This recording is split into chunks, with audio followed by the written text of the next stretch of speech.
Live షోకి తిరిగి స్వాగతం. ప్రత్యేక హోదాపై ఏపీ ప్రజలను వైసీపీ తప్పుదారి పట్టిస్తోందన్న టీడీపీ అధికారులను దూపుడు వ్యాఖ్యలను సమర్థిస్తారా అంటే 22% మంది మాత్రం అవునంటున్నారు, 78% మంది కాదంటున్నారు. చెప్పండి. పవన్ కళ్యాణ్ గారు మళ్ళీ ట్విట్టర్ ద్వారా విజ్ఞప్తి చేస్తున్నారు భూసేకరణ తీసుకోవద్దని, అలాగే ఇతరత్ర ఇష్యూస్ అన్నిటి మీద మీరు మాట్లాడారు.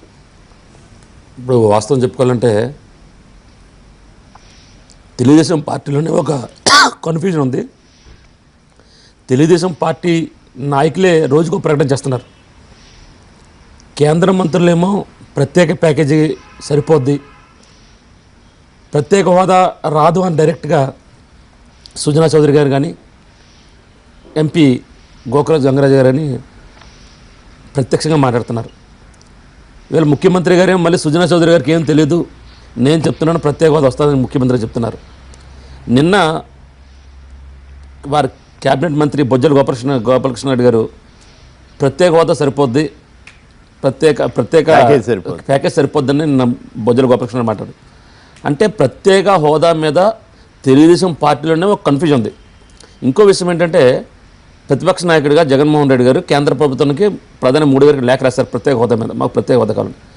దానికి సమాధానంగా నిన్న ఒక లేఖ వచ్చింది ప్రధాన కార్యాలయం. దాంట్లో ఎన్ని లేవంటున్నారు, ప్యాకేజీ గురించి కానీ హోదా గురించి. దాంట్లో క్లియర్గా నిన్న మిథున్ రెడ్డి గారు ప్రెస్ కాన్ఫరెన్స్ పెట్టి చెప్పారు.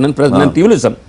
దాంట్లో ఏం రాశారంటే ఆంధ్రప్రదేశ్ రాష్ట్రం ఈ ప్రత్యేక హోదాకు సంబంధించినటువంటి ఏ గైడ్లైన్స్తో కూడా ఫిట్ కావట్లేదు కాబట్టి మేము ప్రత్యేక హోదా ఇవ్వలేము అని స్పష్టంగా చెప్పారు.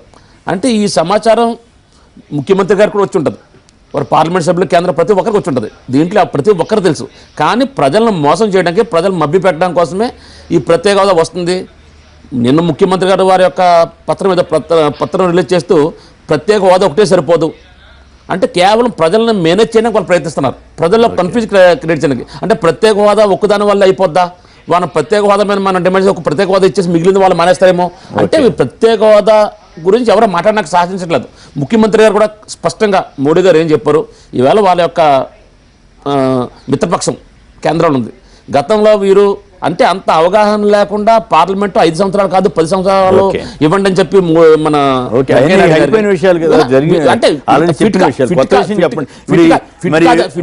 పవన్ కళ్యాణ్ గారు మాట్లాడలేదు.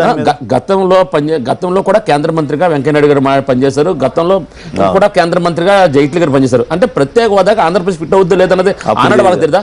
ఆనాడే కాంగ్రెస్ పార్టీని వీళ్ళు అడగొచ్చు కదా, మీరు ఏ విధంగా ఇస్తారు ఆంధ్రప్రదేశ్ ప్రత్యేక హోదా అడిగిందే వీళ్ళు కదా. విభజన చట్టంలో ప్రత్యేక కాంగ్రెస్ పార్టీ విభజన చట్టంలో ఆంధ్రప్రదేశ్ కి కొన్ని స్వాప్స్, తెలంగాణ కొన్ని స్వాప్స్ ఇచ్చి విభజన చట్టం పెట్టి లోక్సభలో పాస్ చేస్తే రాజ్యసభకు వచ్చిన తర్వాత రాజ్యసభలో దానికి మోకాలడ్డి మీరు ఈ స్టేట్మెంట్ ఇవ్వాలి లేకపోతే మేము పాస్ కానివ్వము అని చెప్పానంటే they made compulsion on Manmohan Singh. ఆ రోజు ప్రధానమంత్రి గారు మళ్ళీ ఈ బిల్లు వెనక్కి పోతే మళ్ళీ అది పాస్ అయ్యి రాదు, టైం లేదని చెప్పి ప్రధానమంత్రి ఆయన ఈ stood on his legs and they made them to do this sir. ఆ స్టేట్మెంట్ కూడా సార్ ప్రత్యేక హోదాకు సంబంధించిన స్టేట్మెంట్ కూడా 10 సార్లు జైట్లీ గారు వెంకయ్య చదివిన తర్వాత వాళ్ళు ఓకే చేసిన తర్వాతనే ప్రధానమంత్రి గారు చదివారు సార్. అయితే నేనేమంటున్నానంటే ఇవాళ 14th ఫైనాన్స్ కమిషన్ క్లియర్ గా చెప్పింది sir, existing states, north eastern states తర్వాత ఏదైతే ఉన్నాయో వాళ్ళని కూడా తీసేయమన్నది. 12 స్టేట్స్ కి ప్రత్యేక హోదా ఉంది, వాటిని కూడా తొలగించమని అట్లేమి చెప్పలేదు డైరెక్ట్ గా అనేది కూడా వీళ్ళు వైఎస్ఆర్ దీన్ని క్లారిటీ ఇవ్వాల్సింది కేంద్ర ప్రభుత్వం సార్. ఎందుకంటే కేంద్రంలో ఉన్న బీజేపీ ప్రభుత్వం ఆ రోజు అడిగింది వాళ్లే 5 సంవత్సరాలు అని చెప్పి ప్రధానమంత్రి గారు ఆ రోజు అంటే లేదు 10 కావాలని ఒక ఆయన అన్నాడు, చంద్రబాబు నాయుడు గారు లేదు 15 సంవత్సరాలు డిమాండ్ చేయాలని చెప్పన్నారు. నేనేమన్నా దాని మీద క్లారిటీ కేంద్ర ప్రభుత్వం ఇస్తూనే ఉంది సార్. ఓ పక్క నుంచి ఆయన పేరెంట్ సార్, ఆయన మన రాజేంద్ర కుమార్ గారు మన మినిస్టర్ గారు పార్లమెంట్ లో ప్రకటన చేసి ఇంద్రజిత్ సింగ్ ఆయన క్లియర్ గా చెప్పేశాడు. ఆయన అసలు ప్రత్యేక హోదా ఇప్పుడు ఆ రోజు ప్రతిపక్షంగా కేంద్ర ప్రభుత్వం నిలదేయచ్చు కదా, మీరు ఏ విధంగా ప్రత్యేక హోదా ఇస్తారని నాకు చెప్పేసి ఫిట్ కాదని వాళ్ళకి తెలుసు కదా. సీనియర్ మంత్రులు జైట్లీ గారు సీనియర్ మంత్రి అయిపోయింది. కానప్పుడు ఈ రోజు ఫిట్ కాదని చెప్తున్నారు. చంద్రబాబు నాయుడు గారు ప్రజలను తెలుగుదేశం పార్టీ గారు ప్రజలను మోసం చేసే విధంగా ఈవేళ ప్రత్యేక హోదాతో పాటు ప్రత్యేక ప్యాకేజీ కావాలన్న చెప్తున్నాం తప్ప వాళ్ళకి స్పష్టంగా తెలుసు ప్రత్యేక హోదా రాదని. ఎందుకంటే లేకపోతే చంద్రబాబు నాయుడు గారు వారి కేబినెట్ మంత్రుల్ని ఒక విధంగా మాట్లాడకుండా ఆప్ చేయొచ్చు కదా. మీరు ఎందుకు మాట్లాడుతున్నారు, ఏ విధంగా కన్ఫ్యూజ్ చేస్తున్నారని? కన్ఫ్యూజ్ క్లియర్ చేస్తున్నది తెలుగుదేశం పార్టీ మంత్రులు, తెలుగుదేశం కంటే కేంద్ర మంత్రులు. కానీ ఇవాళ వైఎస్ఆర్ కాంగ్రెస్ పార్టీ ఒకటే డిమాండ్ చేస్తుంది, మా ప్రత్యేక హోదా కావాలని జరుగుతుంది. మాలో కన్ఫ్యూజన్ లేదు, మేము ప్రజలకు తప్పుదో పడట్లేదు. ప్రత్యేక హోదా ద్వారా ఈ రాష్ట్రం అభివృద్ధి చెందుతుంది. దీంట్లో దుష్ప్రచారం ఉంది. రావడం ఇష్టం లేకపోతే మేము ప్రత్యేక హోదా కోసం ప్రజల మీద లెటర్ రాస్తాం, ప్రత్యేక హోదా కోసం ఢిల్లీలో దండం చేస్తాం. రేపు రాబోయే ఈ నెల 29వ తారీఖున రాష్ట్ర బంద్కు వైఎస్ఆర్ కాంగ్రెస్ పార్టీ పిలిపించింది. అన్ని పక్షాలకు 29 బంద్ పిలిపించింది. దాన్ని దృష్టిలో పెట్టుకుని వీళ్ళు భయపడుతూ ప్రత్యేక హోదా మేము ఏం తప్పుదో పడుతున్నాం. మా నాయకులు ఎవరో కూడా ఒకటే స్టాండ్ మీద ఉన్నారు. మా నాయకులు కొంతమంది ప్రత్యేక హోదా కావాలని. దీని తర్వాత పవన్ కళ్యాణ్ గారు గుంటూరు వెళ్ళి ఆ రైతులతో ప్రత్యక్షంగా మాట్లాడి ఈ భూ సేకరణకు మేము వ్యతిరేకం, నేను అవసరమైతే నేను పోరాడతానని చెప్పారు. చెప్పిన తర్వాత నిలబడి ఉండాలి. ఎందుకంటే ఎన్నికల ముందు కూడా నేను అవసరమైతే ఏదైనా చెప్పారు, ఈవేళ మాట్లాడాలి. ఎందుకంటే ఆల్రెడీ రాష్ట్ర ప్రభుత్వం ఒక జీవో కూడా రిలీజ్ చేసింది, ఒక ఆర్డినెన్స్ కూడా రిలీజ్ చేసింది. ఏమని? భూసేకరణ చట్టాన్ని ఆల్రెడీ 163 జీవో ద్వారా కేంద్ర ప్రభుత్వంలో ఉన్నటువంటి బీజేపీ, సంపూర్ణమైనటువంటి బీజేపీ ఇంకా పాస్ చేయకుండానే ఆ చట్టాన్ని ఆంధ్రప్రదేశ్లో అమలు చేయడానికి ముఖ్యమంత్రి గారు కోరుకున్నారు. ఈవేళ నిన్న స్వాతంత్ర దినోత్సవం మీ వేడుకల్లో కూడా చంద్రబాబు నాయుడు మాట్లాడుతూ రైతులు సిద్ధం కావాలన్నారు. మా అమాయక రైతులు దొరికారు. ఈవేళ ఇప్పుడు దాకా రైతుల గురించి ఎవరు పట్టించుకోలేదు.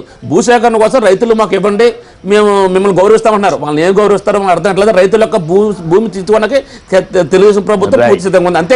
అంతేకాదు వాళ్ళు భూ సమీకరణ ఒక పత్రం రిలీజ్, ఇండస్ట్రియల్ పాలసీ మీద ఒక పత్రం రిలీజ్ చేశారు. దాంట్లో చెప్పారు 1,00,000 ఎకరాల భూమి మా దగ్గర ఉందన్నారు. ఎక్కడుంది 1,00,000 ఎకరాలు మీ దగ్గర? అంటే 13 జిల్లాలో 1,00,000 ఎకరాలు అంటే ఆల్మోస్ట్ దాదాపు ప్రతి జిల్లాకి 10,000 ఎకరాలు చొప్పున వీళ్ళు తీసుకోవడానికి వీళ్ళు తీసుకున్నారు ఇండస్ట్రియల్ పాలసీలో. ఏ విధంగా భూమి బలవంతంగా సేకరించడానికి, రైతులు పుట్టకట్టడానికి ఇవాళ ఈ రాష్ట్ర ప్రభుత్వం ఆల్రెడీ పూనుకుంది. కాబట్టి దీని మీద మరి చిత్తశుద్ధితో మాట్లాడితే పవన్ కళ్యాణ్ గారు వెంటనే రియాక్ట్ అయ్యి దీన్ని నేను వ్యతిరేకిస్తున్నాను, ఇది మంచి పత్త కాదంటే ఆయన క్రెడిబిలిటీ బాగుంటుంది.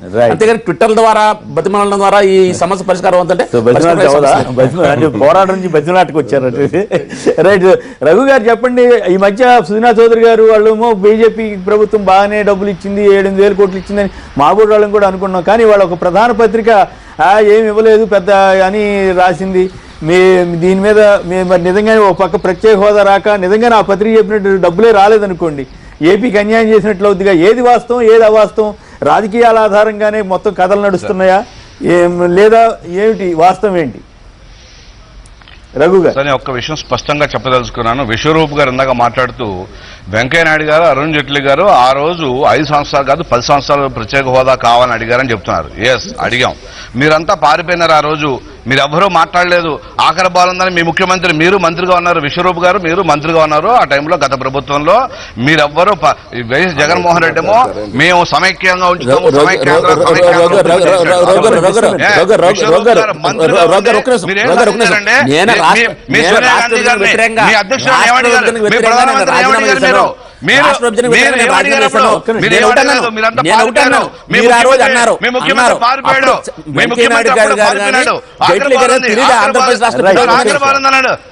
వినండి సార్, మీరు ఆఖరి బాల్ ఉందని చెప్పారు. మీరు ఎక్కడుంది బాల్? ఏమైంది? ఆయన ఏడి? మీరంతా ఏరి? మీరు ప్రజలను మోసం చేసింది మీరు. 100 రోజుల పాటు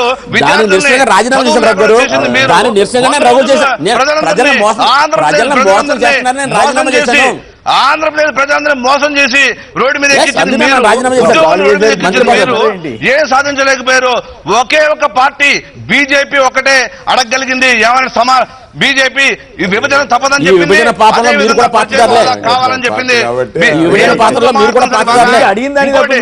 ఇంకోటి ప్రత్యేక హోదా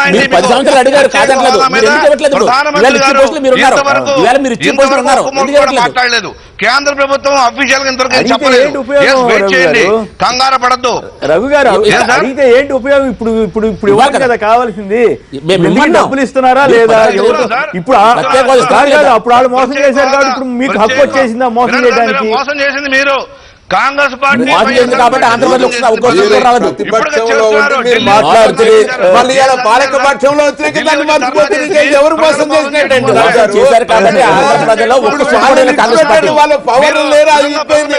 ఇప్పుడు మీరు అధికారంలోకి వచ్చిన తర్వాత మీరు అన్న మాట ఎందుకు నిలబెట్టుకుంటలేరు అది చెప్పినట్టు నాకు అందరూ కూడా ఢిల్లీ వచ్చి కూర్చొని ఆంధ్రప్రదేశ్ కి అన్యాయం జరుగుతుందని చెప్పింది మేము, మా నాయకులు, మీరు కాదు. మీరు ఇప్పుడు చేసే పరిస్థితులు ఉన్నారు, చేసే పరిస్థితులు ఉన్నారు, మీరు చేయండి. విభజనకు వ్యతిరేకంగా ఓటేస్తే అయిపోయేది కదా. కాదు కాదు ఇన్ని చెబుతున్నారు కదా, విభజనకు వ్యతిరేకంగా ఓటేస్తే అయిపోయేది కదా. గతంలో మీ ప్రభుత్వంలో విలేజెస్ లో గ్రామాల్లో 12 గంటలు కాదు 20 గంటల కరెంట్ కోత ఉంది. అవన్నీ వద్దు, ప్రత్యేక హోదా గురించి మాట్లాడండి రఘు, ప్రత్యేక హోదా గురించి మాట్లాడండి రఘు గారు, ప్రత్యేక హోదా గురించి మాట్లాడండి, ప్రత్యేక హోదా గురించి మాట్లాడండి. ఇస్తున్నామని చెప్పండి, మేము సంతోషిస్తాం, మేము సంతోషిస్తాం, మేము సంతోషిస్తాం, ప్రత్యేక ఇస్తున్నామని చెప్పండి రఘు గారు. పట్టణాలకి 8 గంటలు తీసేశారు మీరు. అవన్నీ వద్దు, ప్రత్యేక హోదా గురించి చెప్పండి రఘు గారు. కాదు కదా ఇది ప్రత్యేక హోదా గురించి చెప్పండి రఘు గారు. శ్రీనివాస్ గారు కృష్ణా జిల్లా నుంచి 11 జాతీయ విద్యా సంస్థల్ని ఈ సంవత్సరం ప్రారంభించారు.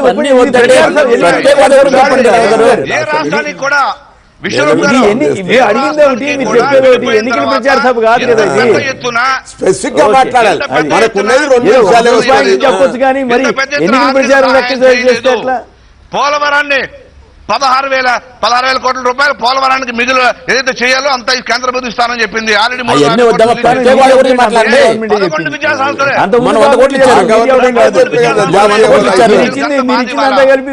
వెయ్యి కోట్లు అనౌన్స్ చేశారు. ఎంత ఇస్తారో ఏమో, 1000 కోట్లు అంటే 18 ఏళ్ళు పడుతున్నారు. మీరు 100 కోట్లు ఇచ్చారండి. ఒక్క నిమిషం మీరు ఎన్నికల ప్రచార సభ చేస్తున్నారు. దీన్ని అది కాదు సమస్య ఇక్కడ. ఒక్క నిమిషం శ్రీనివాస్ గారు కృష్ణా జిల్లా నుంచి చెప్తున్నాం సార్ మేము. కరెక్టే, ఎన్నికల ప్రచారం కాదు కదా, స్పెసిఫిక్ గా చెప్పాలి. ఒక్క నిమిషం మీరు మళ్ళీ మాట్లాడుతురు కానీ రఘు గారు ఒక్క నిమిషం. శ్రీనివాస్ గారు కృష్ణా జిల్లా నుంచి. శ్రీనివాస్ గారు నమస్కారం, మాట్లాడండి ప్లీజ్. ప్రత్యేక హోదా విషయంలో బీజేపీ పార్టీ నిజంగా రాష్ట్రాన్ని కాదు, ముఖ్యమంత్రిని కాదు, మొత్తం ప్రజలందరినీ మోసపుచ్చే విధానంగా ఉంది బీజేపీ పద్ధతి. ఏంటంటే ఇప్పుడు ప్రత్యేక హోదా విషయం పక్కన పెడితే విభజన బిల్లులో ఉన్న రాష్ట్రానికి కేంద్రం కలిపి ఆనాటి కేంద్ర ప్రభుత్వం కల్పించిన హామీలు కానీ లేకపోతే ఏ అయితే ఇస్తానందో వాటిల్లో కనీసం 5% కూడా ఇవ్వలేదు. ఎప్పుడు ఇస్తుందో తెలియదు. అది మరి కొంచెం అది కూడా కరెక్ట్ కాదు శ్రీనివాస్ గారు. మనం ధర్మంగా మాట్లాడుకోవాలి. ప్రత్యేక హోదా ఇవ్వనమాట వాస్తవం, కానీ 5% ఇవ్వలేదు అన్నది కూడా కరెక్ట్ కాదు. అది మనం మరి మీకు ఎలాంటి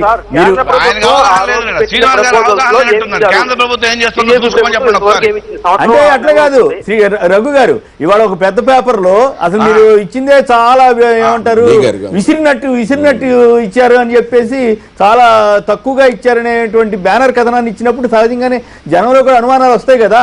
మరి దాన్ని తీర్చాల్సిన బాధ్యత మీ మీద ఉంటది కదా.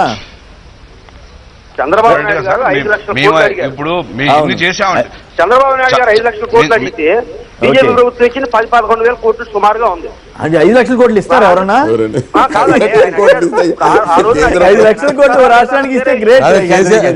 మన కాదు సార్, కేఎస్ఆర్ గారు ఆయన 5 లక్షల కోట్లు ఇవ్వలేదు కదా, ఎన్డీఏ నుంచి బయటకు వచ్చేయచ్చు కదా. అది మీ డిమాండ్ అది. రఘు గారు చెప్పండి, ఇంతకీ మీ ప్రభుత్వం ఏ మేరకు ఇచ్చింది, ఎట్లా ఇచ్చింది, ఆ వాస్తవం ఏంటి కాదా, దీని మీద ఏమైనా స్పందిస్తారా? సార్ రెవెన్యూ లోటు భర్తీకి 2,300 కోట్ల రూపాయలు ఇచ్చాము. రాజధాని నిర్మాణానికి 1,500 కోట్లు ఇచ్చాము. సిఎస్టీ పరిహారంగా 610 కోట్లు, 13 ఆర్థిక సంఘం నిధులుగా 2,377 కోట్లు ఇచ్చాము. అలాగే గోదావరి పుష్కరాలకు 100 కోట్లు ఇచ్చాము. ఏండి అదనపు కేంద్ర మద్దతుగా 72 కోట్లు ఇచ్చాము.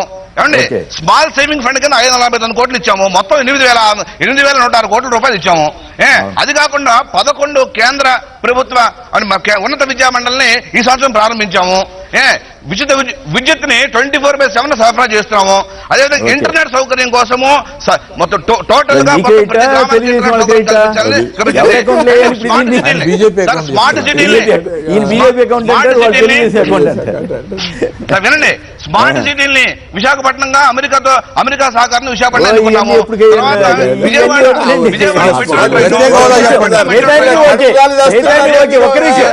ఇవన్నీ చేశారని మాట్లాడడం కూడా అది వేరే విషయం. 1 లక్షల కోట్లు అడిగినంత మాత్రం ఎవరు, కానీ 1,000 కోట్లు ఇవ్వడం కూడా విశేషమే కాదని నేను అంటా.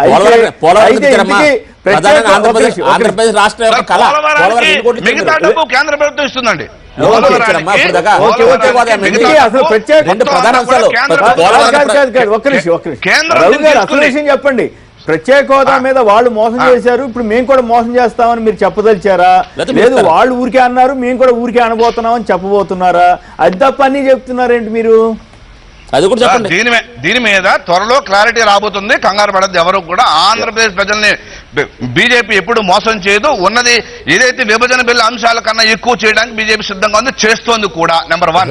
నెంబర్ 2, ఇంతవరకు కేంద్ర ప్రభుత్వము దీని మీద ఒక చర్చ జరుగుతోంది. తర్వాత త్వరలో దీని మీద స్పష్టమైన మీకు అందరికీ ఆంధ్రప్రదేశ్ స్పష్టమైనటువంటి కాదని ఏ రాష్ట్రంలో ప్రత్యేక ప్రణాళిక సంఘం మంత్రి ఏంటంటే బీజేపీ నాయకులు బయట చెబుతుంటారు, సిఫార్సు చెప్పాడు అంతే ఆయన. విశ్వరూప్ గారు ఆయన చెప్పింది కేంద్ర మంత్రి గారు చెప్పింది 14వ ఆర్థిక సంఘం సిఫార్సులు చెప్పాడు అంతే. కేంద్ర మంత్రి చేస్తారని చెప్పరా మీకు? కాదండి,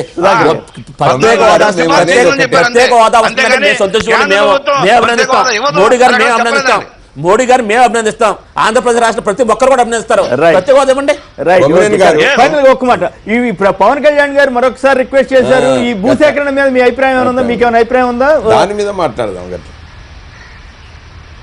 రఘు గారు. పవన్ కళ్యాణ్ గారు భూసేకరణ చట్టాన్ని మరొకసారి ఆలోచించమన్నట్టుగా చెప్తాను. పాపం విజ్ఞప్తి చేస్తాను. ఆ రోజు ఎన్నికల సందర్భంగానే పోరాటానికి నేను సిద్ధంగా ఉంటా అన్నటువంటి మాట. కానీ ఇలా అన్యాక్రాంతంగా భూములు లాగేస్తా అంటే నువ్వు ఒక్కసారి పోయి విజ్ఞప్తి చేస్తే ఇక రెండోసారి పోరాటానికి సిద్ధం కావాలి, కానీ మళ్ళోసారి విజ్ఞప్తి చేస్తా అంటే ఇదన్నీ ఒట్టి మాటలే అనేది తెలిసిపోయింది పవన్ కళ్యాణ్. ప్రత్యేక హోదా మీదేమో ఈ సందర్భం సందర్భం ప్రత్యేక హోదా లేదు. ఒకవైపు ఏమో చంద్రబాబు నాయుడు ప్రత్యేక హోదా, ప్రత్యేక నిధులు రావాలి అనేటువంటి ఆయన మోసం చేసేటువంటి ప్రత్యేక హోదా రావాలనేటువంటిది ఉండొచ్చు. కానీ ఆయనకి ఎందుకొరకంటే గతంలో ఉన్నటువంటి అనుభవాన్ని పురస్కరించుకొని ప్రత్యేక హోదా రాదని తెలుసు. కాబట్టి ప్రజలను మభ్యపెట్టేదానికన్నా ప్రత్యేక నిధులు తీసుకొచ్చుట్లో బాగా కృషి చేయవలసినటువంటి బాధ్యత ఆయనపై ఉంటుంది. రవి గారు ఫైనల్ గా చెప్పండి. భూసేకరణ విషయంలో భూమి సేకరణ కంపల్సరీ. ఏదైతే దేశం అభివృద్ధి చెందాలంటే అనేక ఇండస్ట్రీస్ రావాలా. అప్పుడు రైల్వే కారిడార్ ఇక్కడ రాజధానిలో 30,000 ఎకరాలు ఆల్రెడీ తీసుకున్నారు కదా, ఇంకెందుకు బలవంతపు సేకరణ అని కొందరు స్వచ్ఛందంగా ఇచ్చినప్పుడు అభివృద్ధి కోసం చాలా మంది స్వచ్ఛందంగా ఇచ్చారు. బెదిరించారు మంత్రులు కూర్చుని. స్వచ్ఛందంగా ఇవ్వలేదు సార్,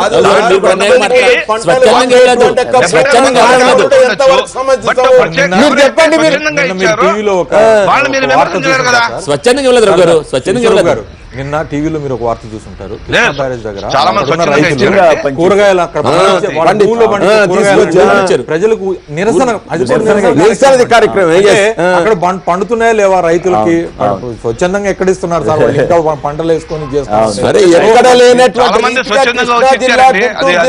పంటలు పండించేటువంటి భూములు, అవి సారవంతమైనటువంటి భూములు. Right, okay. ప్రభుత్వం తలుచుకుంటే ఏదైనా చేయగలుగుతుంది. ప్రత్యేక హోదాపై ఏపీ ప్రజలను వైసీపీ తప్పుదారి పట్టిస్తోందన్న టీడీపీ అధికార ప్రతినిధి దూపుడు వ్యాఖ్యలను సమర్థిస్తారా అంటే 18% మంది మాత్రమే వారికి అనుకూలంగానే, 82% మంది వ్యతిరేకంగానే ఎస్ఎంఎస్ ఉంచారు. ఎస్ఎంఎస్ ఉంటున్నారందరూ కూడా ధన్యవాదాలు. ఢిల్లీ నుంచి ప్రత్యక్ష ప్రసారం ద్వారా వచ్చిన రఘు గారికి, ఇక్కడ విశ్వరూప్ గారికి, సుధాకర్ రెడ్డి గారికి, అలాగే అజయ్ కుమార్ గారికి అందరూ కూడా ధన్యవాదాలు. ఇది నేటి వార్తా విశ్లేషణ కార్యక్రమం. నమస్కారం.